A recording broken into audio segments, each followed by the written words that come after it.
budaya positif, ya. Di dalam budaya positif ini ada 6 materi, nanti kita akan bagi 2. Assalamualaikum warahmatullahi wabarakatuh. Salam dengan sejahtera, Om Swastiastu, Namo Buddhaya, salam kebajikan, rahayu untuk kita semua. Pada kesempatan kali ini saya akan memaparkan materi mengenai budaya positif. Pertanyaan pemantik ya di sini, setuju atau tidak setuju? Ya, ada 3 pertanyaan. Yang pertama, hukuman dapat mendisiplinkan anak. Siapa yang berpendapat setuju? Setuju Bu Nani dan Bu Lina. Nanti saya harapkan alasannya apa ya. Kemudian yang tidak setuju, hukuman dapat mendisiplinkan anak. Tidak setuju, Pak Iman? Oke, tidak setuju. Nah, sekarang perwakilan dari yang setuju nih, hukuman dapat mendisiplinkan anak. Silakan, Bu Lina. Bu Lina maju ke depan. Oh, Bu Nani, mangga Bu Nani maju ke depan. Ya.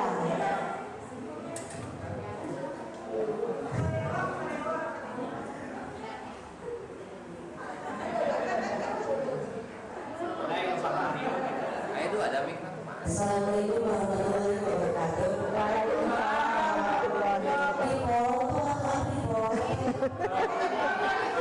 Terima kasih Bu Dewi Pak Tatang atas waktu ini. Ada pertanyaan kasihan dari Bu Dewi, setuju atau tidak setuju? Kenapa saya menjawab setuju?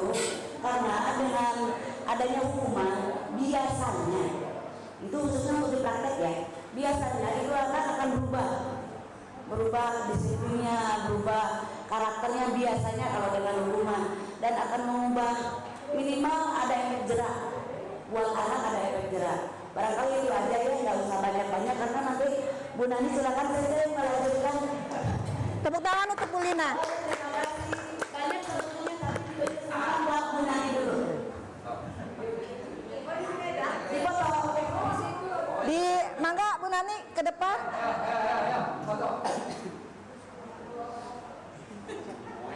Assalamualaikum warahmatullahi wabarakatuh.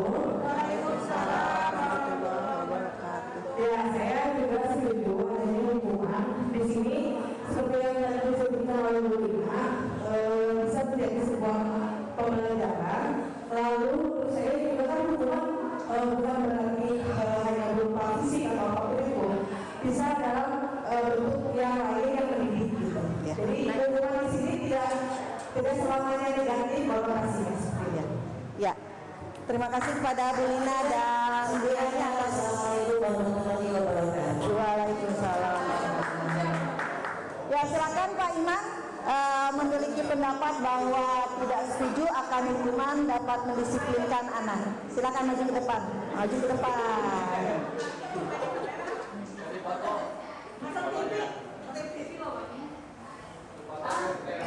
Assalamualaikum warahmatullahi wabarakatuh. Masalah hukuman setuju atau tidak setuju, saya tidak setuju.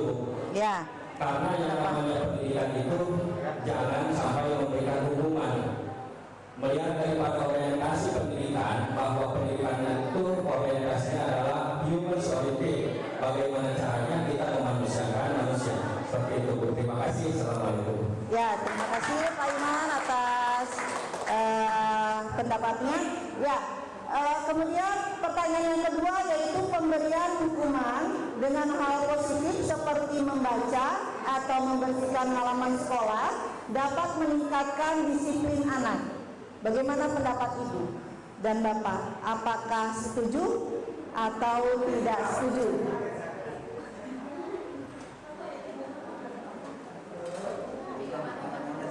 Ya, pertanyaannya apakah tindakan atau pemberian hukuman ini dengan hal positif ya, seperti membaca atau membersihkan halaman sekolah dapat meningkatkan kedisiplinan anak. Ya, Bu Dewi Surtika? Setuju. Apa alasannya, Bu Dewi? Bismillahirrahmanirrahim. Assalamualaikum warahmatullahi wabarakatuh. Silakan Bu Dewi maju ke depan.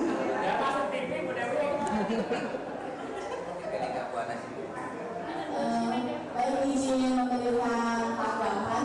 Pemberian hukuman dengan hal positif seperti membaca atau membersihkan halaman sekolah dapat meningkatkan disiplin anak. Di sini saya sangat setuju karena berhubungan dengan pertanyaan poin nomor 1, yaitu hukuman dapat mendisiplinkan anak. Tapi di sini pendisiplinannya dengan hal-hal yang positif. Misalkan kalau dalam pelajaran saya walaupun SMK bisa dengan alat perkalian. Kenapa? Karena sepengetahuan saya di tahun 2022 ini ada peraturan Mahkamah Agung nomor 1 tahun 2022. Jika kita memberikan hukuman secara negatif, itu nanti akan atau harus ada restitusi atau harus ada ganti rugi. Jadi anak itu tidak boleh diberikan hukuman secara negatif atau tidak boleh dimarahi, karena akan ada restitusi atau ganti rugi yang harus diberikan kepada siswa dalam hal ini bersifat korban. Ya. Itu saja Bapak Ibu, terima kasih. Ya, tepuk tangan. Ya, terima kasih Bu Dewi atas pendapatnya. Kita lanjut ke pertanyaan tematik yang ketiga. Setuju atau tidak setuju jika pemberian penghargaan ini dapat meningkatkan motivasi belajar anak? Ya, Bu Nani. Bu Nani, mangga silakan maju ke depan. Kenapa setuju? Oh, Bu Dewi Maitin, ya, silakan Bu Dewi Maitin. Ya, silakan Bu Dewi Maitin. Berpendapat bahwa setuju pemberian penghargaan dapat meningkatkan motivasi belajar anak.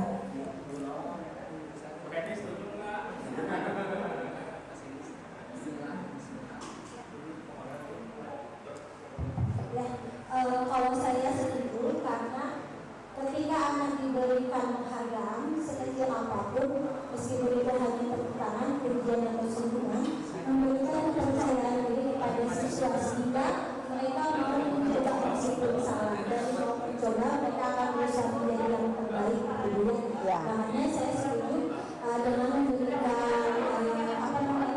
hadiah itu harus berupa benda sehingga membuat mereka percaya diri, nyaman, percaya diri, sehingga mau melakukan sesuatu yang lebih baik, sehingga ada perubahan sikap dari mereka saat pembelajaran.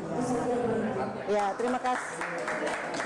Ya, terima kasih Bu Dewi Maitin atas pendapatnya. Jadi di sini saya tidak akan bisa menyimpulkan, ya, tidak akan menyimpulkan apakah ini benar, apakah ini salah, ya. Nanti kita akan bahas tentang budaya positif. Kita lanjut ke perubahan paradigma, ya Pak.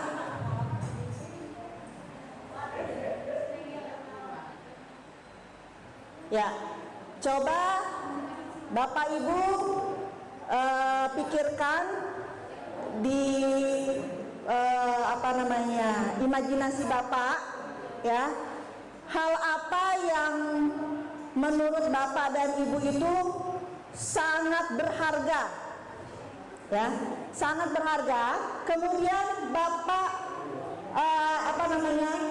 hal yang kepalkan tangan Bapak, ya, dan Bapak Ibu kepalkan tangan Bapak dan Ibu hal yang berharga tersebut. Kemudian ada salah satu teman yang memberikan rayuan, ya, atau ancaman, ya, atau misalnya Bapak kalau membuka kepalan tangan Bapak akan saya kasih uang misalnya, ya, penyuapan, kemudian menghardik sampai kamu harus membuka kepalan kamu. Nah, ya, apa yang Bapak Ibu lakukan? Ya, apakah tetap menutup kepalan tangannya atau membuka kepalan tangannya sehingga harta yang berharga itu bisa diketahui oleh teman.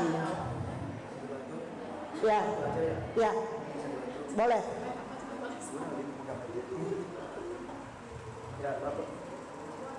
Bapak Ibu, untuk pembuktian ini mohon maaf, masing-masing Bapak Ibu tadi sudah jelaskan seolah-olah Bapak Ibu menyimpan sesuatu yang berharga di dalam Kepala tangannya. Nah, lalu Ibu berpasangan dengan teman yang paling dekat saja, dengan teman yang paling dekat. Kemudian dengan peran satu dari dua pasangan Bapak dan Ibu ini sebagai yang meminta supaya kepala tangannya Dibuka. Ya. Ya. ada apa itu di kepala tangan temannya. Yang satu lagi terserah, yang kepala tangannya terserah apakah mau dibuka atau tidak. Ya. Tergantung gerak dari Bapak dan Ibu. Berarti sudah, ya itu sama itu. Ya, silakan. Nanti kita akan meminta kenapa. Di rumah cari pasangan. Di rumah cari pasangan. Ibu bapak masih kosong di rumah bapak. Bapak pasangan sudah ada ya. Baik, mulai Pak. Bapak Ibu silakan mulai. Silakan. Dikepal semuanya dikepal, ya. Mungkin ada bapak ibu yang mau membuka tangannya, ya. Misalnya setelah ada rayuan, ada ancaman, atau ada iming-iming mau memberikan sesuatu, gitu, maka harus ada interaksi antar teman ini. Silakan.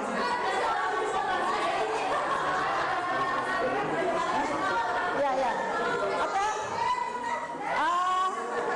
Bagaimana Pak Arbana?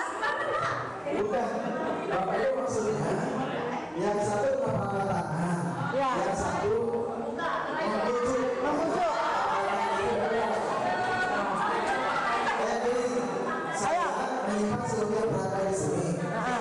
Tahu gak nih ada apa di kepala tangan saya ini? Iya, gitu. Makanya penasaran, bukan dong saya pengen tahu. Jadi yang satu menyembunyikan, mengepalkan, yang satu membujuk. Nah nanti seperti apa reaksinya? Apa dibuka begitu saja? Atau yang ditahan? Supaya temannya penasaran. Itu terserah gerak hati Bapak dan Ibu. Waktunya 5 detik ya, 5 detik. 1, 2, 3, 4, 5. Bilang ya. 1, 2, 3, 4, 5. Sama satu lagi. 1, 2, 3, 4. Selesai. Ya. Bagaimana kepalaan tangannya? Bu Dewi, kenapa Bu Dewi tetap mengepal tangan, tidak membuka tangannya? Apakah tidak percaya dengan Bu Ayu? Merayunya kurang. Merayunya kurang. Ibu Nova dengan Bu Eli. Baru sampai serumah kuil.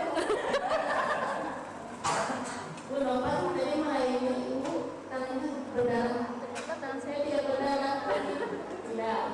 Kedua. Nggak sakit gitu? Tidak sakit enggak? Karena tidak ada apa-apa. Ini hanya lama. Ya, coba Pak Arbana. Pak Arbana, kepalanya dibuka atau Kepalanya tadi ditutup. ditutup?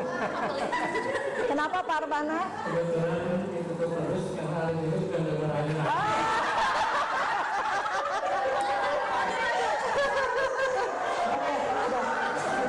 Baik, Bapak Ibu, acung tangan, mohon acung tangan yang tetap kepala tangan. Yang tetap kepala tangan. Yang tadi kepala tangannya ya, dirayu. Yang membuka kepala tangan. Ya, dari sekian banyak cuma ada satu yang membuka. Sibukan. Iya, jadi sebetulnya salah satu kita mau membuka atau menutup kepalan tangan kita sesuai dengan kontrol kita di otak kita, ya. Apakah kontrol kita itu memiliki keinginan untuk membuka atau menutup kepala tersebut tanpa harus ada intervensi dari luar. Jadi hanya ada di diri kita. Maka untuk mengambil sebuah keputusan, kita boleh mendengarkan pendapat-pendapat orang lain atau misalnya belajar dari orang lain, tetapi tetap yang mengambil keputusan adalah diri kita sendiri sebagai kontrol diri. Seperti itu Pak Ketua. Ya, baik. Itu Bapak Ibu, tepuk tangan untuk Bapak dan Ibu. Ya. Tadi kan kata hukuman ada rewardnya, ada hadiah kan. Nah terus satu lagi ada pertanyaan ketiga. Yang ini Bapak Ibu.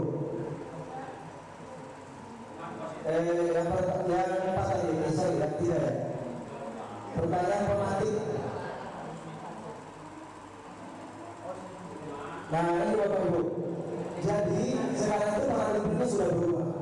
Dulu anak salah harus dihukum. Lalu berubah lagi, kalau dihukum sudah nggak boleh, katanya diberi reward.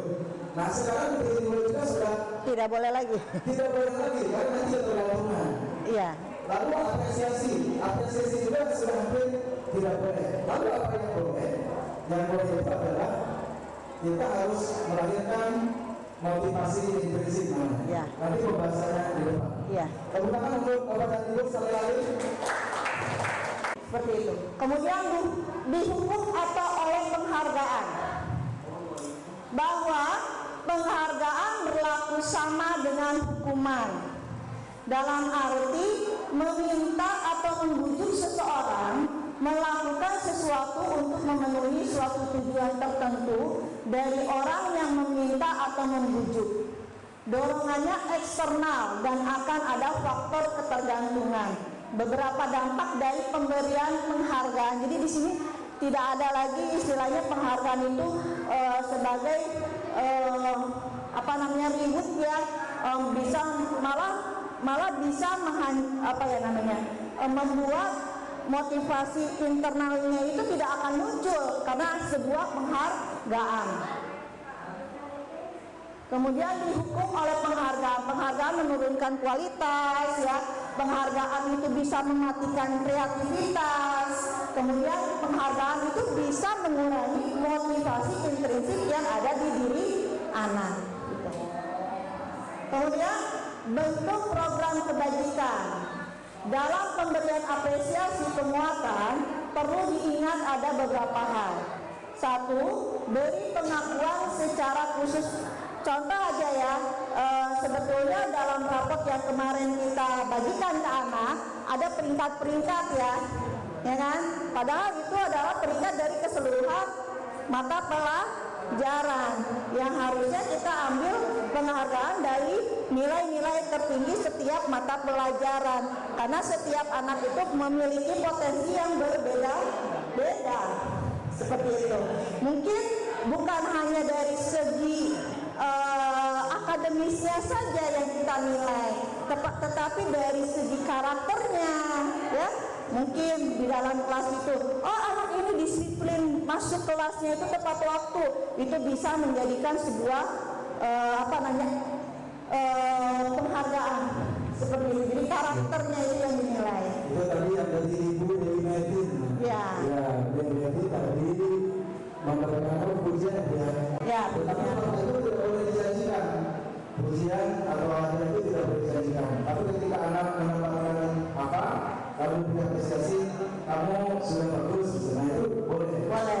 Tapi kalau dijanjikan, nanti yang menang Ibu atau Bapak kasih hadiah, itu tidak boleh. Ya. Tetapi ketika tidak dijanjikan, dibolehkan. Ya ini apresiasi. Apresiasi kebajikan namanya ya.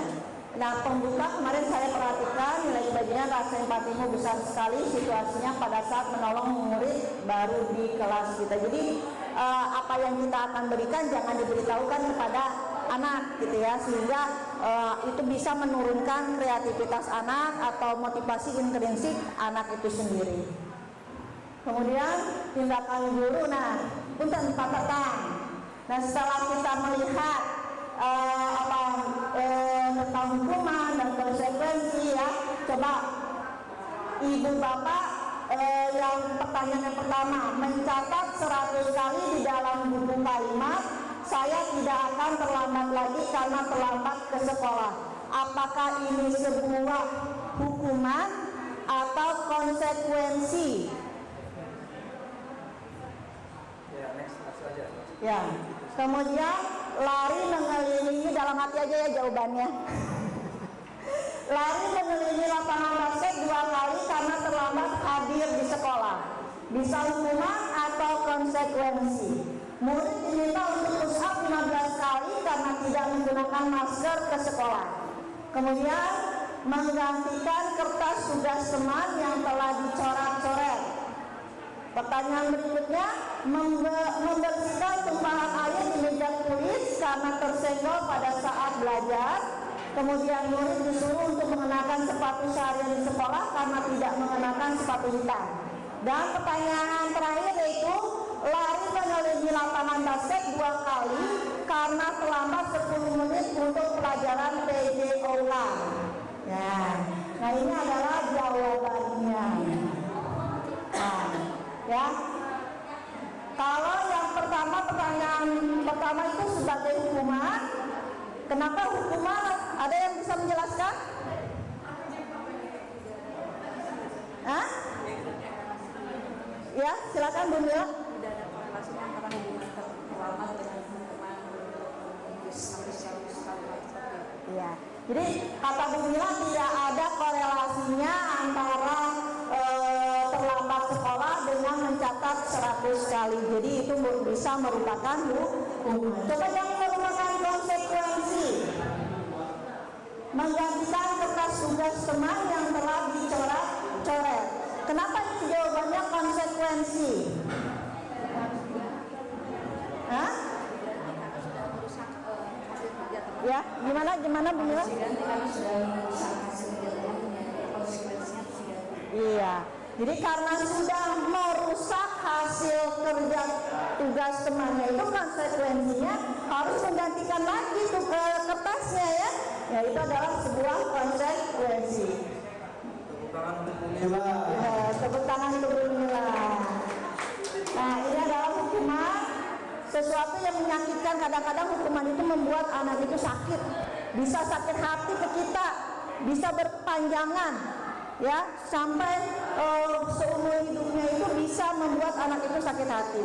Tapi kalau konsekuensi itu sesuatu hal terjadi, ya udah cukup pada hari itu, nanti berikutnya anak itu tidak akan memiliki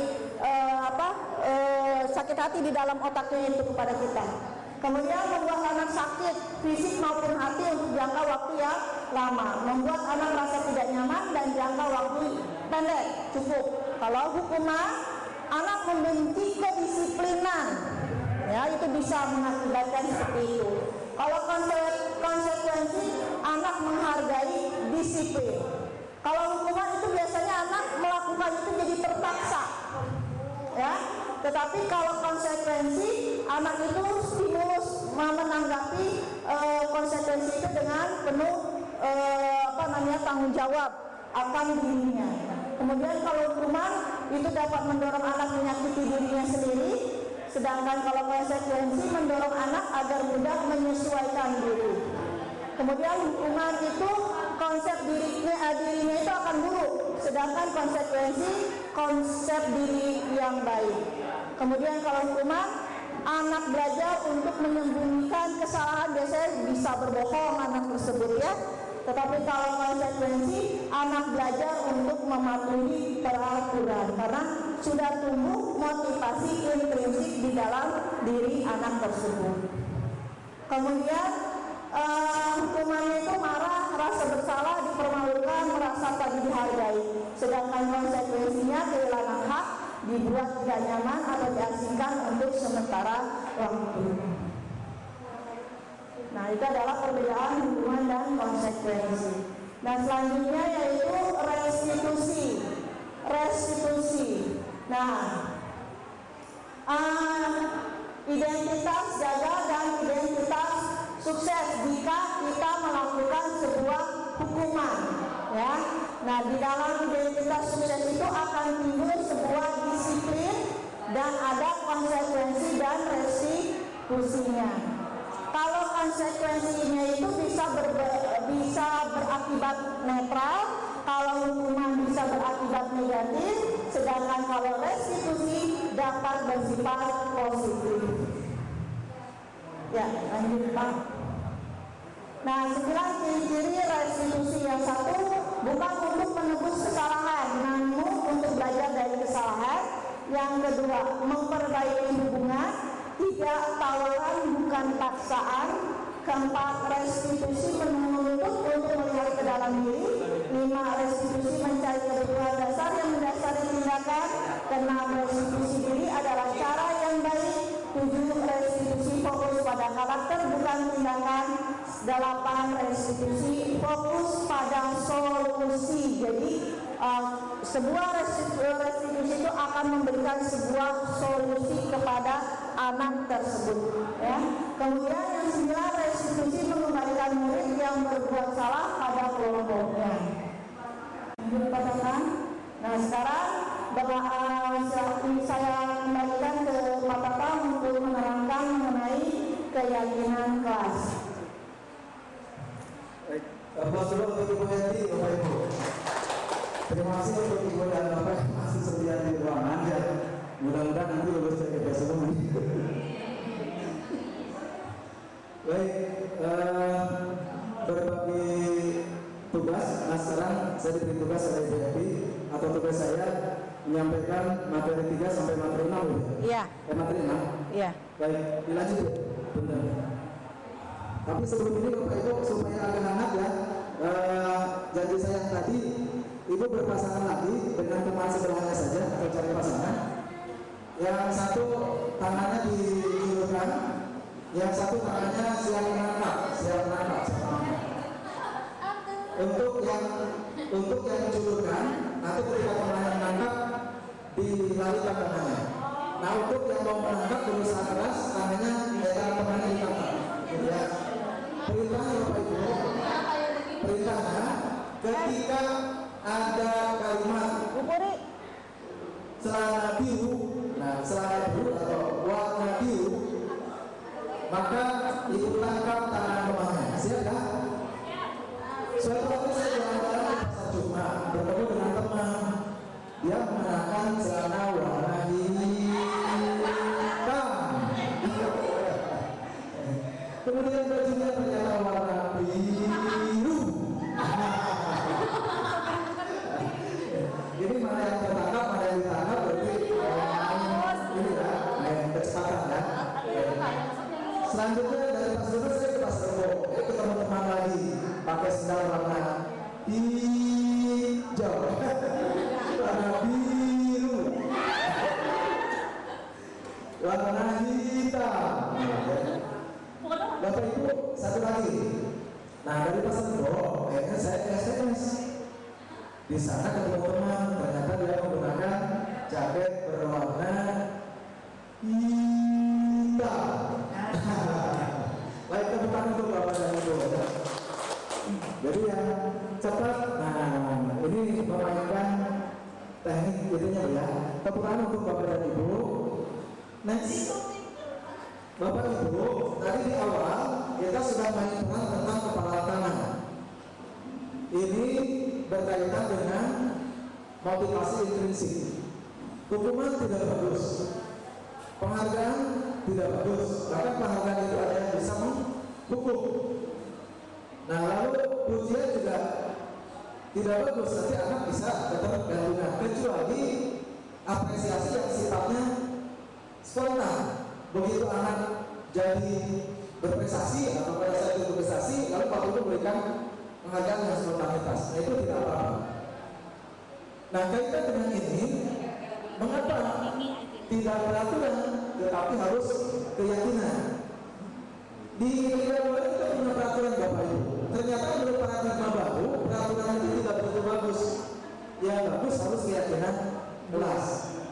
Dan bedanya peraturan dengan keyakinan kelas, kalau peraturan itu dibuat oleh lembaga biasanya, membentengi orang-orang yang ada di dalamnya. Nah, kalau keyakinan kelas dibuat oleh orang-orang itu, tidak dibuat oleh lembaga. Yang kedua, keyakinan kelas jumlahnya tidak terlalu banyak. Sementara kalau tata tertib atau peraturan jumlahnya sangat banyak, ini susah diingat. Nah, terkait dengan motivasi intrinsik bahwa kita tidak bisa mengubah orang lain, tidak bisa memaksa orang lain, begitupun orang lain tidak bisa mengubah kita, memaksa kita, maka yang harus didorong adalah keyakinan dirinya sendiri. Kalau kumulatif berarti keyakinan kelas, kalau secara pribadi berarti keyakinan dia orang, dia individu. Misalnya begini Bapak Ibu, saya meyakini kalau datang tiap hari ke sekolah, saya akan mendapatkan pelajaran yang lebih banyak. Tapi kalau tata tertib, setiap siswa wajib hadir tiap hari. Misalkan ya, atau jika tidak hadir, bagus. nanti dapat poin. Nah, itu sudah tata tertib. Next, Bapak Ibu,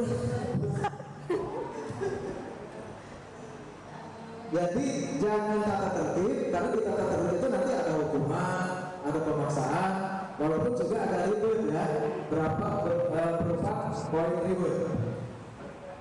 Nah, Bapak Ibu, budaya positif itu, ini sebetulnya judul besar kita itu, yang harus pertama kali ditumbuhkan supaya anak-anak kita itu nurut, disiplin. Karena tadi disiplin itu juga bukan berarti anak nurut kepada peraturan, tetapi disiplin itu belajar. Maka yang harus kita penuhi adalah peraturan kelas atau keyakinan kelas. Nah, misalkan sekarang nih kita dengan Bapak Ibu, sebetulnya tadi seharusnya sebelum mulai Bapak Ibu, keyakinan kelas kita untuk kegiatan ini mau seperti apa? Misalkan yang pertama, pada saat ada yang berbicara di depan, di belakang tidak ada yang berbicara. Nah, tapi yang disepakati harus lahir dari Bapak dan Ibu, harus lahir dari siswa. Nanti pada saat kita ngajar di kelas, anak-anak untuk keyakinan kelas kita mau seperti apa? Satu, selama Ibu menjelaskan, misalkan saya akan berdiam. Dua, kalau mau bertanya acung tangan misalnya. Ketiga, pada saat teman kalian bertanya, yang lain tidak boleh berisi.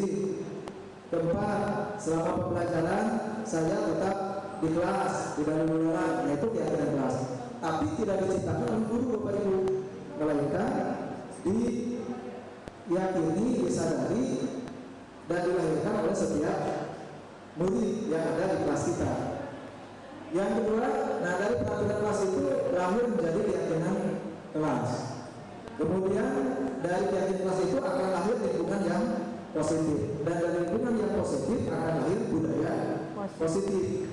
Jadi kalau setiap individu sudah merasa termotivasi, belajar itu bukan karena orang tua, bukan karena bu guru, bukan karena takut dihukum, bukan karena takut tidak dikasih uang jajan, tapi anak sudah lahir motivasinya dengan sendirinya, maka dia akan terbentuk keyakinan kelas. Jadi semua anak hadir. Berikutnya, lingkungan kelasnya menjadi positif, dan secara makro sekolah kita menjadi sekolah yang berbudaya positif. Jadi anaknya enak, tidak disuruh-suruh, tidak dimarahi, tidak dipaksa.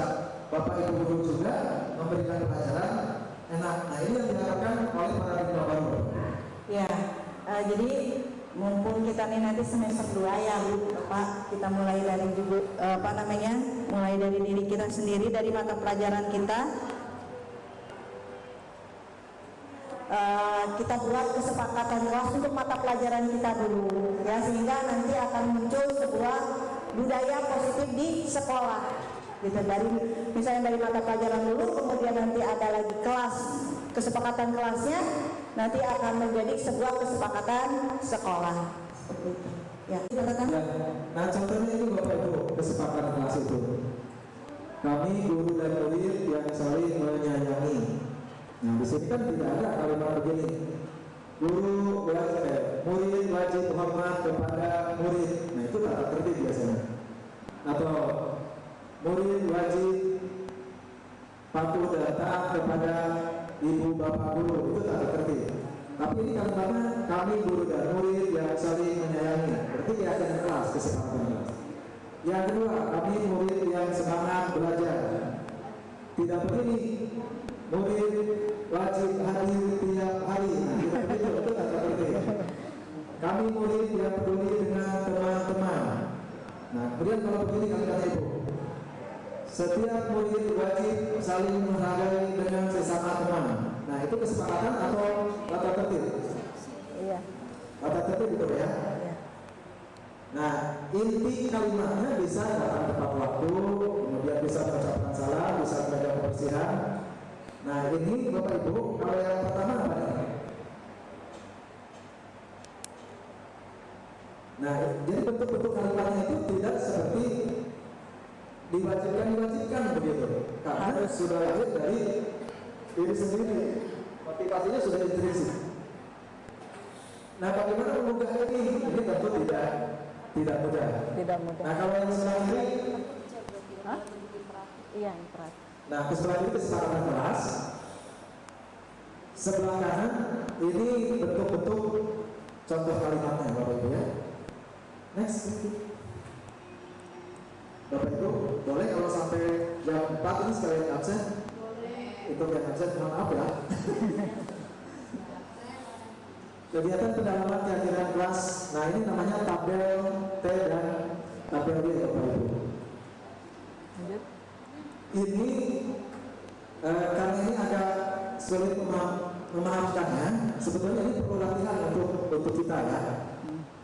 Untuk kita perlu latihan. Jadi gini Bapak Ibu, untuk membumikan keyakinan kelas itu, yang pertama harus ada perilaku yang terdengar. Bentuknya apa? Tadi keyakinan kelas yang diucapkan. Jadi setiap murid atau setiap kita mengucapkan. Lalu yang kedua harus ada yang terlihat. Nanti apa yang diyakini bersama itu dipajang Bapak Ibu.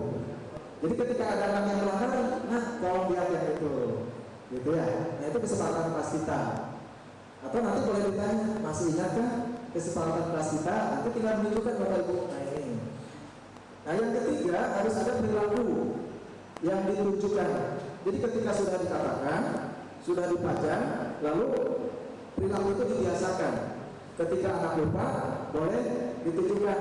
Nah, masih ingatkah kesepakatan kelas kita? Begitu. Jadi diperlihatkan apa yang dipajang di ruang kelas. Nah ini sepertinya kawan-kawan ya.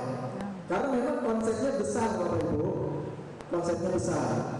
Tetapi harapan pemerintah mengubah paradigma pendidikan dari paradigma lembaga pendidikan baru, ini maksudnya supaya anak-anak kita itu bukan anak-anak yang dipaksa lagi, bukan anak-anak yang mau kalau diberi hadiah lagi, tetapi mereka bergerak atas kesadarannya sendiri. Nah ini seperti itu, harapannya seperti itu.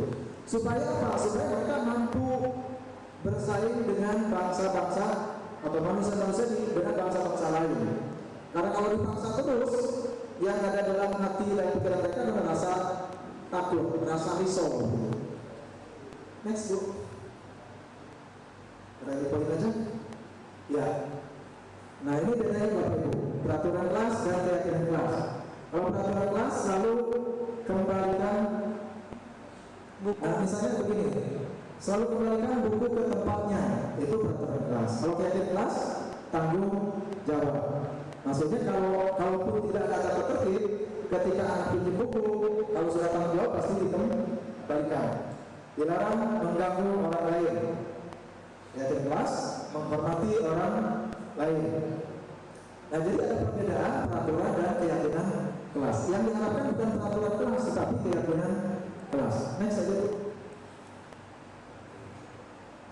Kebutuhan dasar manusia Bapak Ibu. Kenapa jangan hukum? Kenapa tidak usah dikasih hadiah terus? Nah ternyata kebutuhan manusia itu menurut siapa ini? Ada 5 tingkatan Bapak Ibu. Ada 4 tingkatan ya. Yang pertama kasih sayang dan rasa diterima. Tadi Ibu Eti menjelaskan semua perilaku ada tujuan. Jadi kalau ada anak berbuat ulah, misalnya bisa merokok, bisa bajunya dikeluarkan, bisa ketika belajar sulit cincat gitu ya. Pasti dia memiliki tujuan. Apakah tujuannya? Mungkin dia merasa tidak diperhatikan. Dengan cara itu supaya diperhatikan. Mungkin tidak diperhatikan juga dari siapa. Dengan cara itu supaya dalam guru mendapatkan. Gitu ya. Nah, masih saja yang tidak ditujukan pada seseorang kita bisa.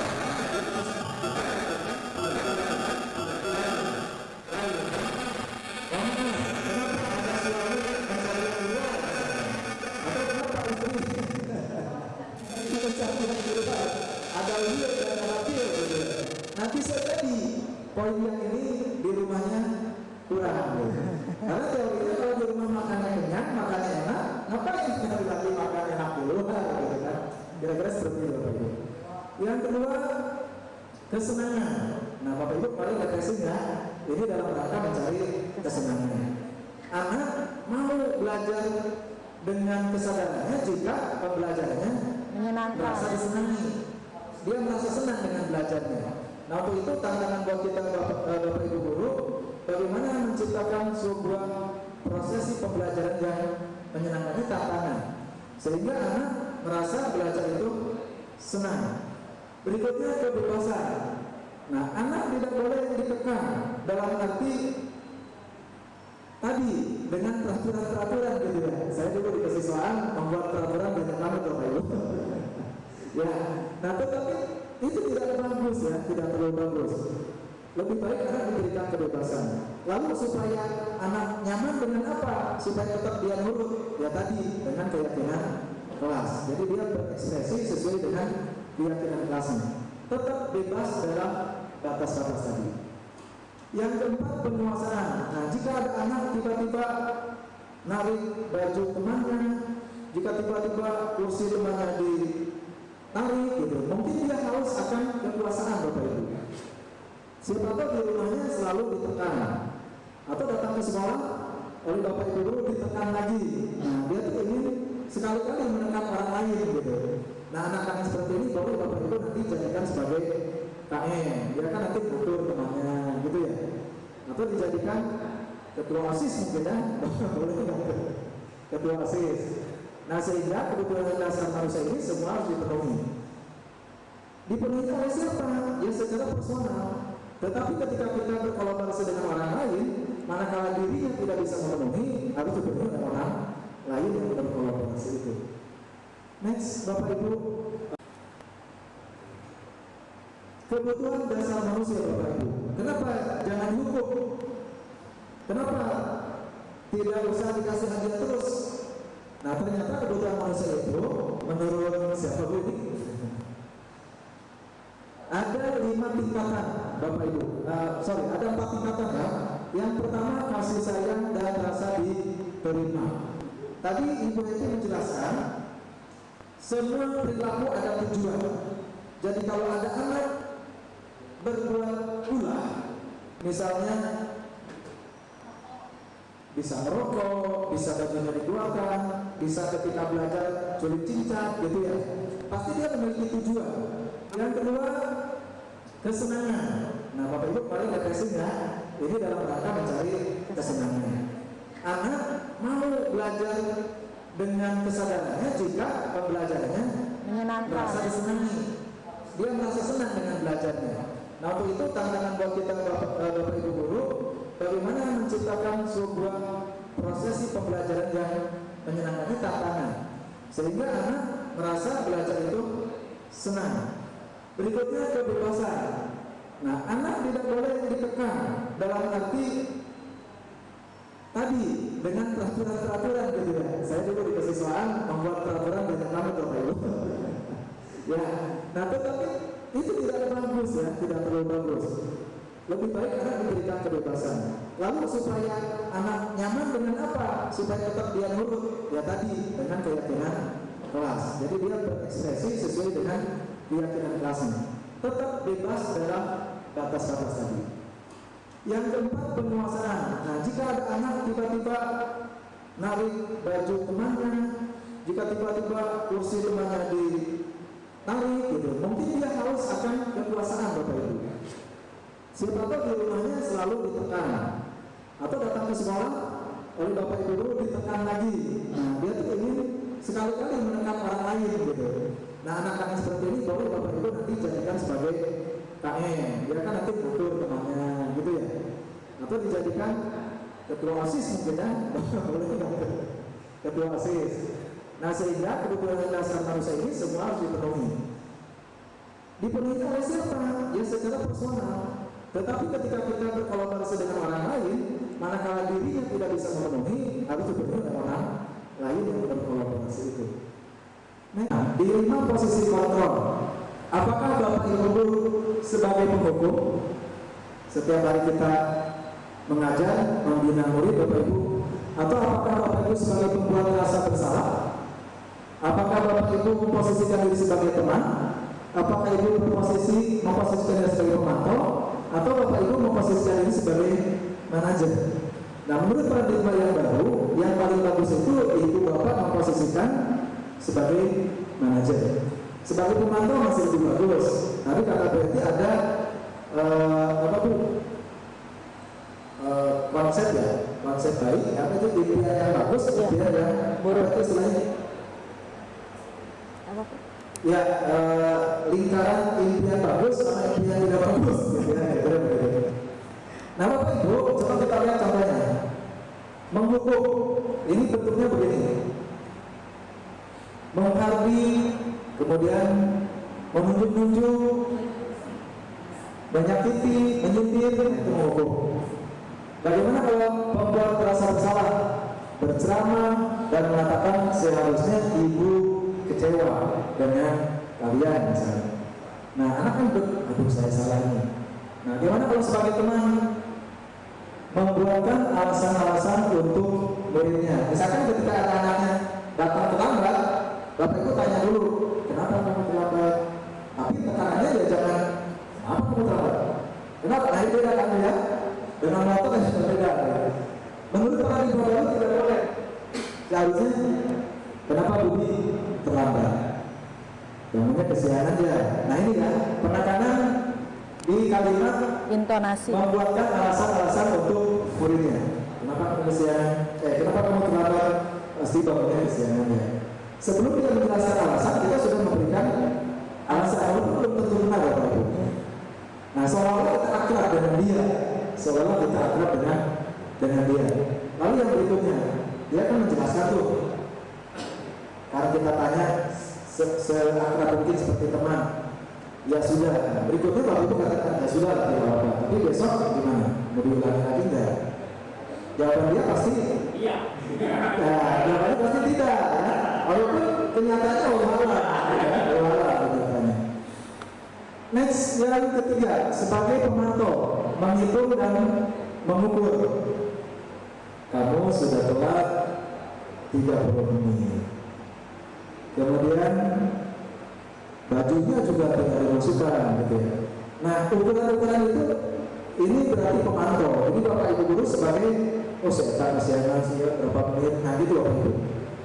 Nah, yang bagus itu sebagai mengajukan pertanyaan. Kenapa nak kesianan? Kemudian setelah itu dia memberikan alasan. Bangunnya Pak gini. Bisa nggak untuk besok kamu bangun lebih pagi? Terus misalkan orang tuanya tidak ada, kan kamu sudah gede. Bisa kan kalau bangun direncanakan, mandi sendiri, bikin sarapan sendiri, berangkat lebih pagi.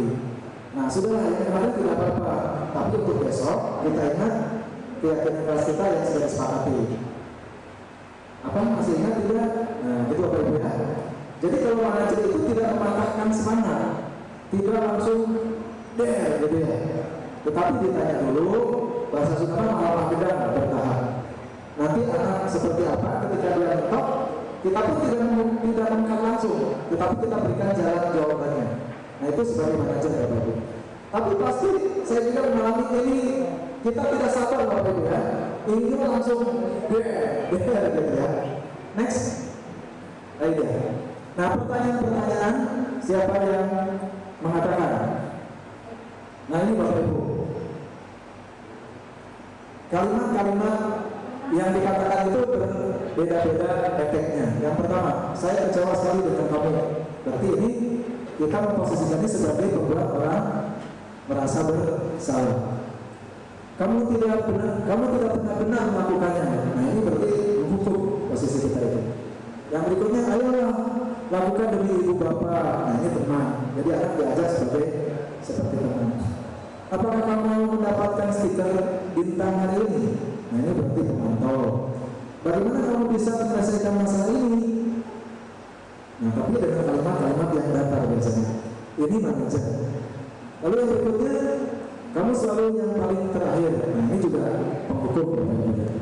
Jadi kalau mematahkan sekaligus, berarti kita menghukum dan itu tidak benar. Apa yang bisa Bapak Ibu simpulkan dari materi budaya positif ini? Bu Nova? Ya? Silakan Bu Nova. Maju ke depan Bu Nova.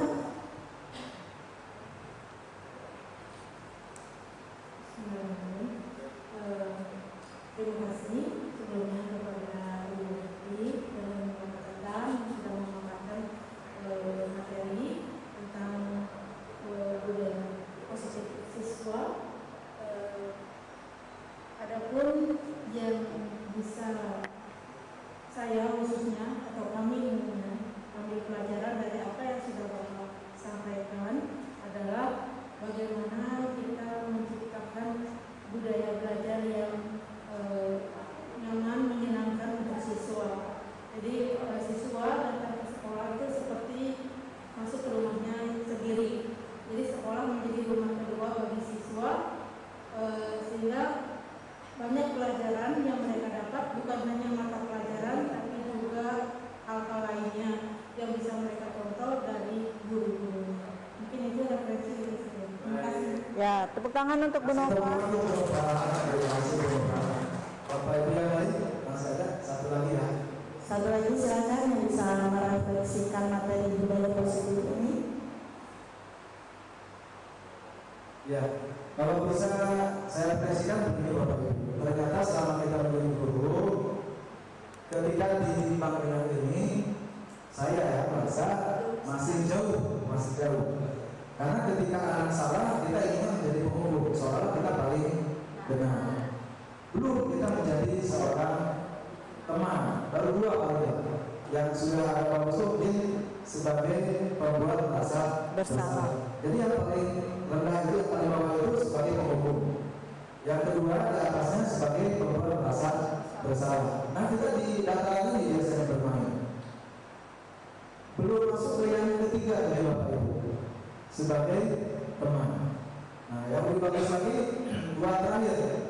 Yang pertama sebagai pemantau dan yang berikutnya yang paling tinggi sebagai manajer. Ini yang paling bagus Bapak Ibu.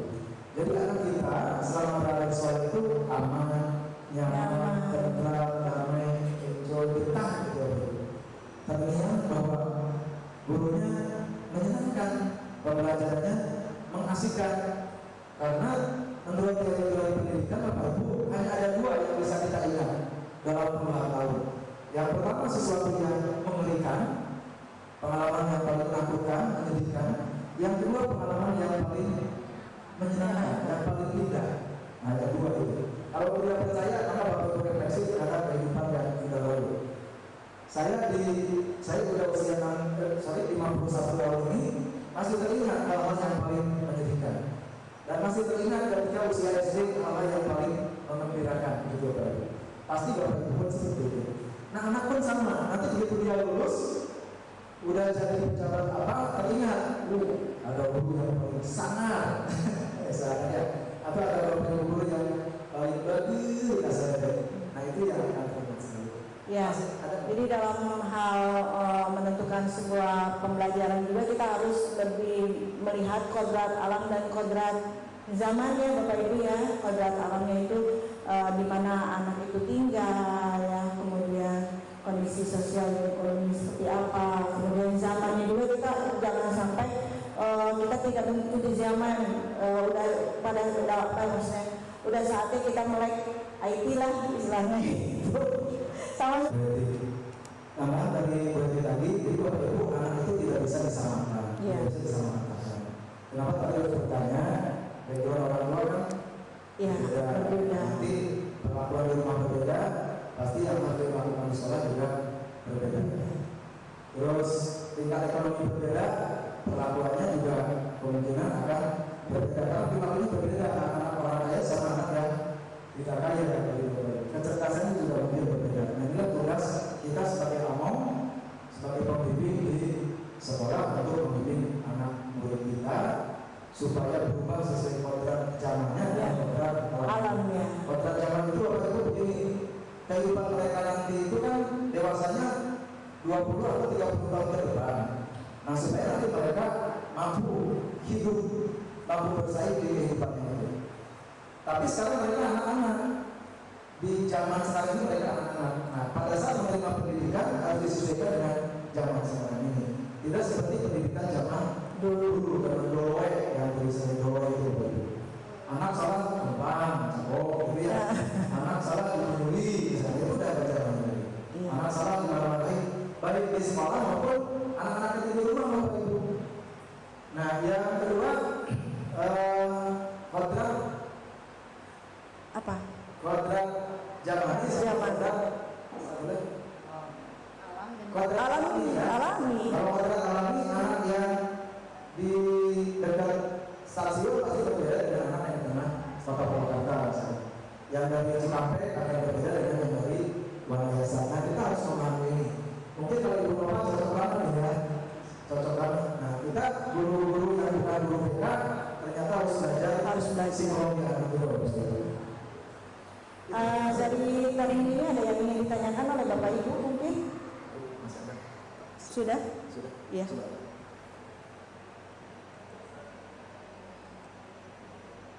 Ya, nah ini Bapak Ibu dan tepuk tangan untuk Bapak Ibu. Terima kasih atas.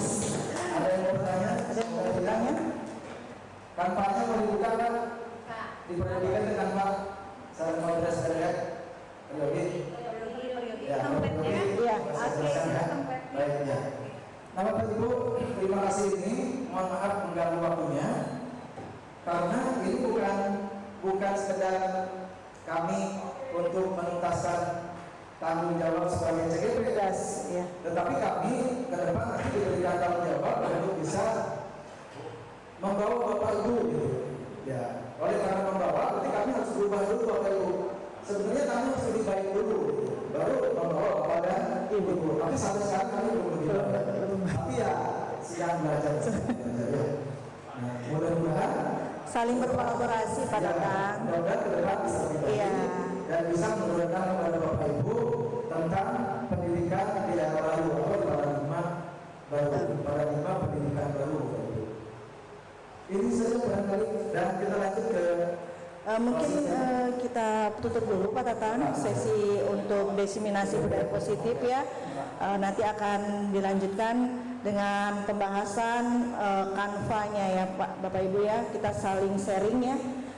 Demikian, terima kasih atas kesempatan yang diberikan oleh Bapak Ibu dan sudah standby terus di posisinya. Alhamdulillah, semoga apa yang kami presentasikan hari ini dapat bermanfaat untuk Bapak Ibu. Akhir kata, wabillahi taufiq wal hidayah. Assalamualaikum warahmatullahi wabarakatuh. semoga Bapak Ibu sebagai CGP berikutnya